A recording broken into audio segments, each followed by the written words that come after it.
Well, hello and welcome to Budget 2014, the Global View with me, Tanveer Gill. A special panel of prominent global fund managers investing in India joined me today to give out their expectations from Budget 2014, what it would mean for the Indian markets as well as the Indian economy, as also, more importantly, what it would mean for their investments in India. Jeff Chowdhry, Head of Emerging Equities at F&C Investments, and Sean Taylor, Head of Emerging Market Equities at Deutsche Asset and Wealth Management, join me from London. Gentlemen, thanks very much for taking out the time to speak with us today. Let me first start off by understanding your broad expectations from the budget. And Jeff, I'll come to you first on that. You've been positive on India for a while now. How can the budget event trigger more investments from your fund into India? Right. Well, I think there's two or three things, and it's interesting that from a foreign investor's perspective, I guess there's two or three things which are key, and let me just focus on those. The first and the most important thing from our perspective is macro stability. And if you drill down in terms of macro stability, what does that mean? Well, that basically means the fiscal deficit, which is the Achilles heel for India, needs to be brought down, and inflation needs to be brought down, and consequently growth going up. So what can he do? Well, the first thing that he can do is attack subsidies, particularly in the energy sector. So that will be a number one priority. That's diesel, LPG, and even potentially kerosene. That would be the first thing. The second thing, infrastructure. Infrastructure in India in some places is very poor. That needs to be improved. And thirdly, and lastly, but not least of, is that I think there needs to be more incentives for investment across India, both in terms of domestic incentives, but also for foreign direct investment incentives. If we see some of those measures, I think, investors would like it, and I think that will mean greater flows into the market from foreign investors, both from companies as well as portfolio investors. Sean, what about you? How would the budget event alter your investments from your fund into India? I think the budget is going to be the main long-term signal of what the Modi government's going to achieve or aspire to achieve. So there are many different factors that we're looking for within that budget. But the main thing is, what is the three-year plan, and has this government the resolve to carry out the changes that they promised? Gentlemen, the important point, of course, will be the targets that are going to be laid out for growth and fiscal deficit. Jeff, what about you? What are your expectations on those key parameters, growth and fiscal deficit for FY15? Again, 5.5%, 4.5% are numbers that you're also going with? Yes, I think they are. I mean, I think those are the numbers that probably the market is expecting, an inflation of about 6%. So, there is work to be done. I mean, it's not sort of, I don't think Mr. Modi can sit back, and I don't think he will. I don't think he'll sit back and sort of rest on his laurels, as they say. I mean, he realizes there's work to be done. The cabinet has obviously been working very, very hard since the election. And, it's now time for action. And from all accounts, he's an action man. Sean, amidst all the optimism, the ratings agencies are keeping a close eye on India, given the inflation risk, the outlook on rates, and of course the struggle that we're having with growth. Are FIIs expecting a ratings upgrade potentially from India in a year's time? Is that even feasible, given that, there's a lot of promise out there that the government has made, but the rating agencies want to see some real numbers before they can move up on a ratings upgrade, and that's going to be critical for India going forward to draw more foreign investment. I think the key point is almost reversing the question and saying, at the moment, the market does not expect a ratings downgrade.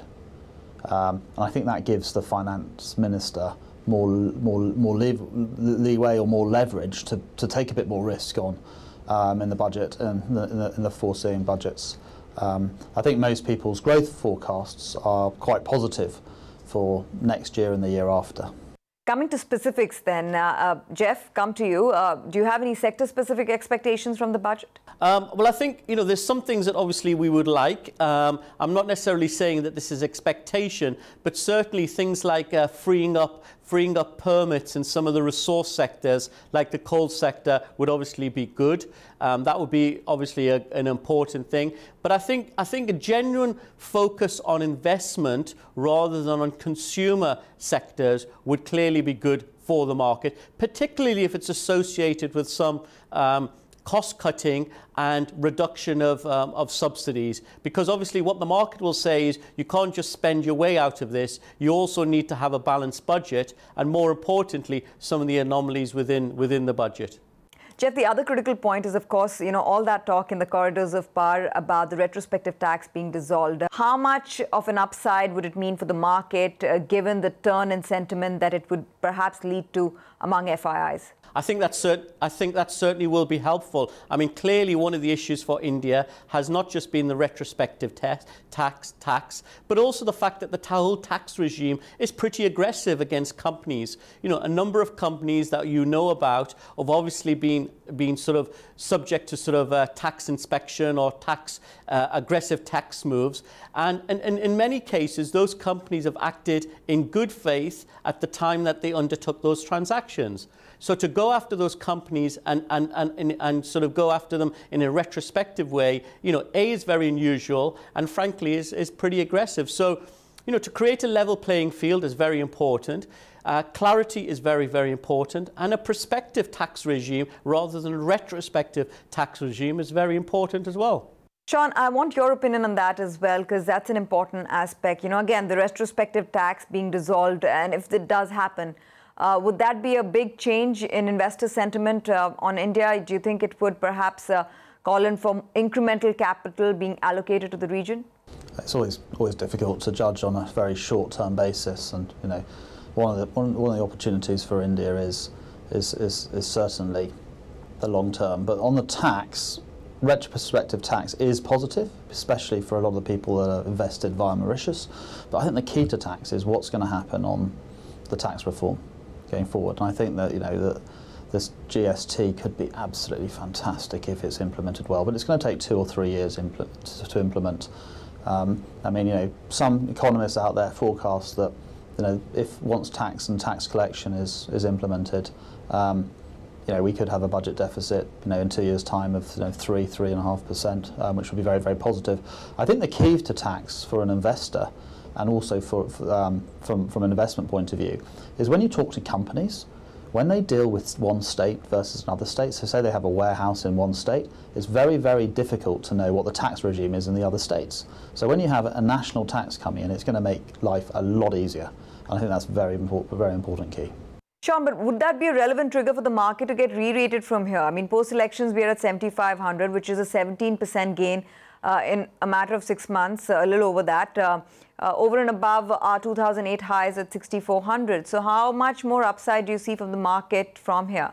I think if we take it on a sort of couple of a year view, we've had India come from 8% GDP growth at an valuation of sort of 22 times earnings down to a 4% GDP market with a valuation of about 14 times. We now have the potential with Modi, if the reforms are right, and the investment cycle and the investment climate improves or continues to improve, where we could go to a 6-7% growth over the next couple of years. That is tremendously positive for the market, especially the domestic sectors. However, in the short term, there are two things that are going to drive it. Delivery of the economic plan, and also earnings growth. Yeah, Jeff, how do you relate to the market's reaction to the budget? Now, there has been a strong rally in the markets before the elections and immediately after. Last few weeks, the markets have been in consolidation. Is the market gearing up for another strong up move, or does it seem like a correction is in place and much called for given the stupendous rally? What do you expect the Indian market to do into the budget event and after? Well, obviously the market has been very strong this year in expectations of a win by Mr. Modi. Obviously he's won. He's won with a very, very strong mandate. There is an expectation, I would say high expectations, that the inaugural budget, this budget, will bring through some very positive measures, both for the Indian economy and indeed for the stock market. I think if some of those expectations are met, I think the market rally continues. If none of those expectations are met, I think the market sells off. But the one thing I would say, and this is really the key, is that he and his new cabinet have what I would say a once-in-a-lifetime opportunity here. They've got a really strong mandate. They've got 5 years before they have to worry before the next election. And he's very, very popular. So this is the time to take potentially unpopular measures, which would be good, A, for the economy, B, for the poor sector, and thirdly, for the stock market. Sean, you had stated at the start of the year that elections hold the key for India. Now that the BJP government has taken charge, how have you changed, increased perhaps your India exposure? At the beginning of the year, I mean, the main driver of the market was the elections. As it became more obvious the BJP were going to get in, or certainly have a better chance of getting in, we increased our exposure through domestic sectors and infrastructure sectors. Since we've been overweight into the election, we have not changed our position since the election. Sean, given that the currency risk matters as well for FIs such as yourself, what is your medium-term view on the dollar versus emerging market currencies, especially the rupee? Could it weaken beyond 60, or do you think that the broad range would be between 58 to 62? Of course, it's been compressed a bit, so it's been trading between 58 to 60. But do you think that could extend out over the next couple of months if the dollar continues to strengthen? The view on the dollar is linked to where US Treasuries are going, and a lot of people are expecting US Treasuries to go up because the world is growing and the US is growing. This year the US Treasuries have gone down, the dollar's weakened with it because inflation's been more under control globally. So if we start to see growth, US Treasuries will go up, the dollar will appreciate, and that will cause pressure on some of the emerging market currencies. However, I don't think it's going to be like what happened in May last year. A lot of the central banks, the fragile five, are better prepared this time. We've got a new central bank governor in India. We've raised new money. There's the 35 billion raised from NRIs abroad. They're better prepared. The government is, handled I thought the last issues very well. There's a new focus on, even if they put rates up at some point in a crisis, they would still provide liquidity, which is very, very sensible. So I would see, given the investment opportunities in India, I would see, there might be weakness in the currency, but not a lot. Sean, what about infrastructure investment? You spoke about it earlier on in this year as well. The stocks have started moving there. There's talk about setting up an infrastructure fund as well.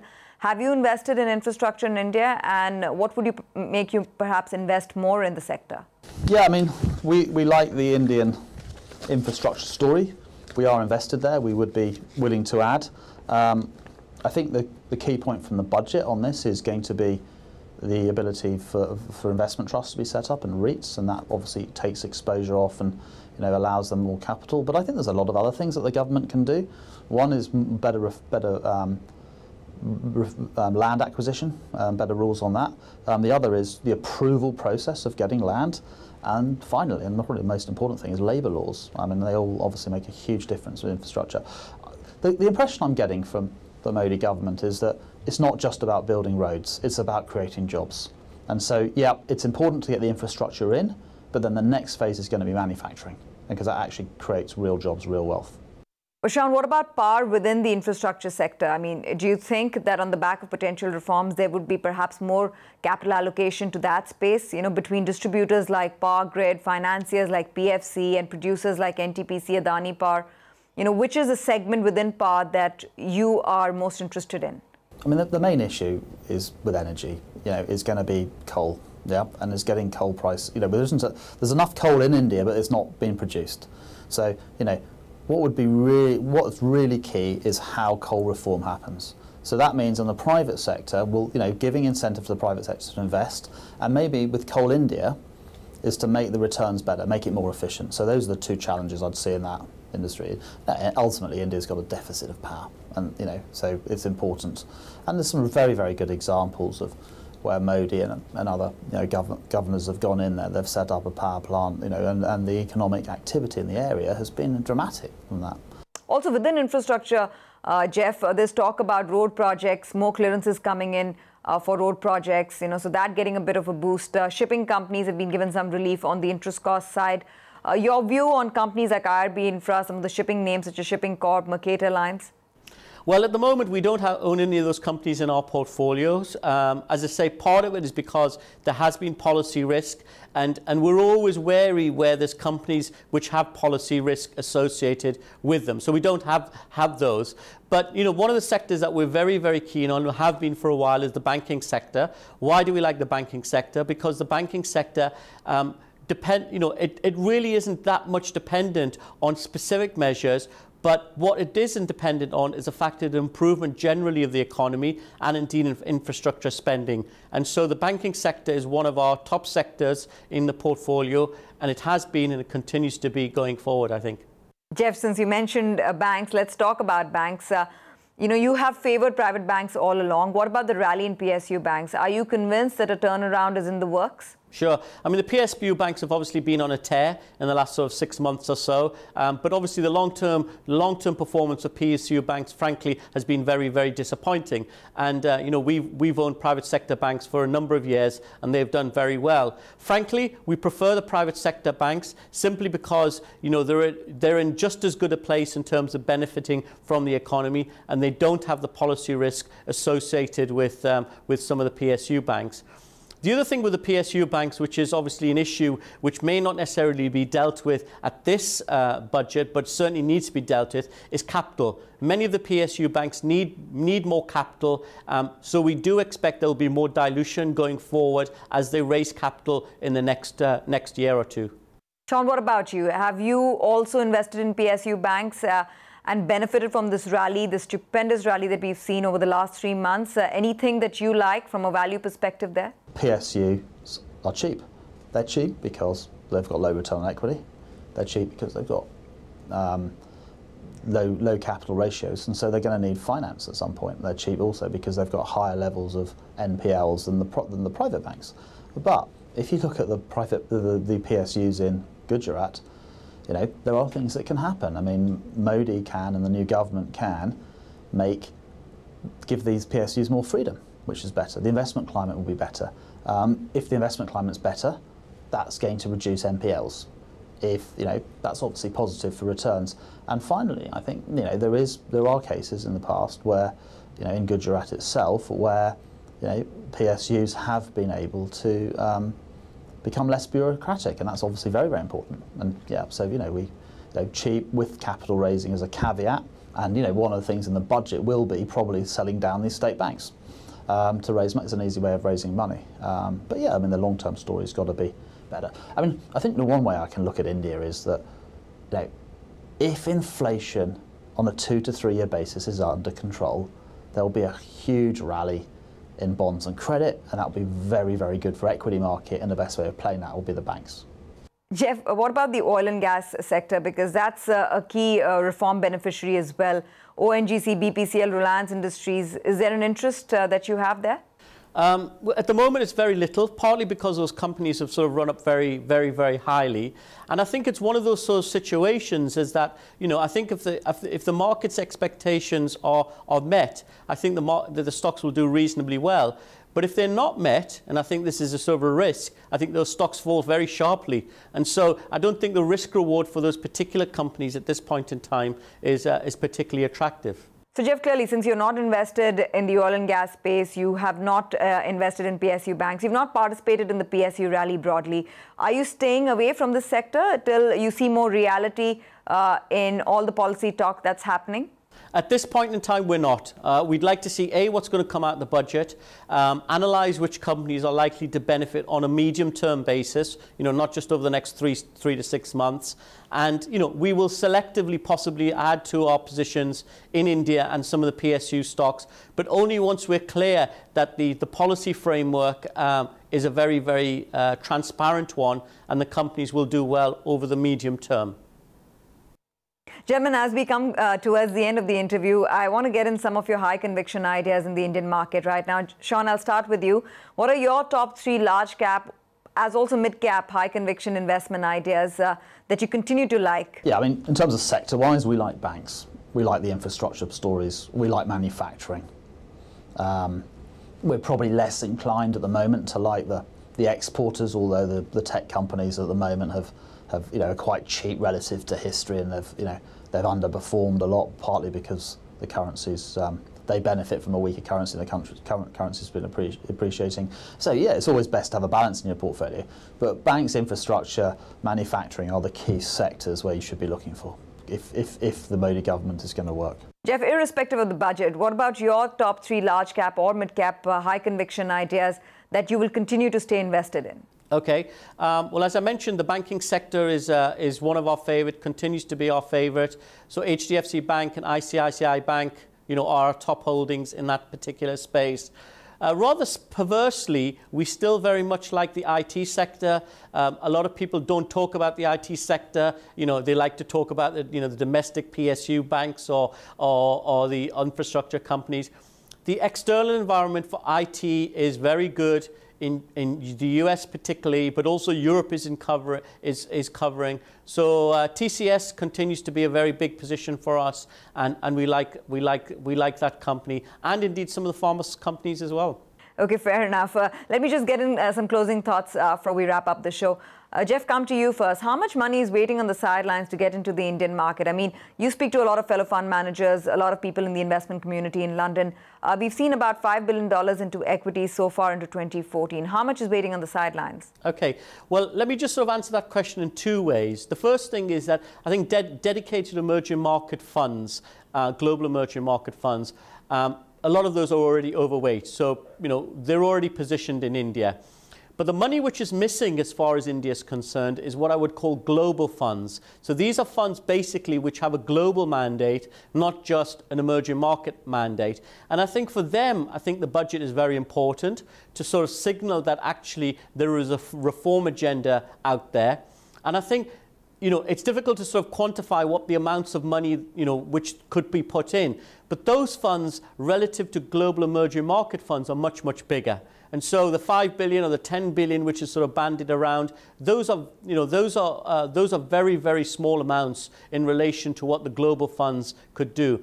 But I'll just sort of finish on one thing, is that, India is still a very, very difficult market for FIIs to get registration. And I asked myself the question, why does it take 2 weeks to open an account in Brazil and 6 to 9 months to open an account in India? And the answer is, I don't know. And the answer is, why shouldn't it be addressed? So if India wants a significant amount of global portfolio investor money, then the registration regime in terms of opening accounts in India must be streamlined, and it should be a matter of weeks, not months, or in some cases years, for FIIs to get money into India. And lastly, Sean, will India continue to outperform within emerging markets as it has into the year so far, even if the general view is risk off on EMs, especially over the next 6 months? Yeah, I mean, I think if it's risk off on EM, I think India will clearly outperform, because there's a great story there. Even though it's done well, you've still got earnings upgrades versus EM. You've got a lot of momentum. As long as the budget's fine and this economic momentum continues, then yes, I think it will.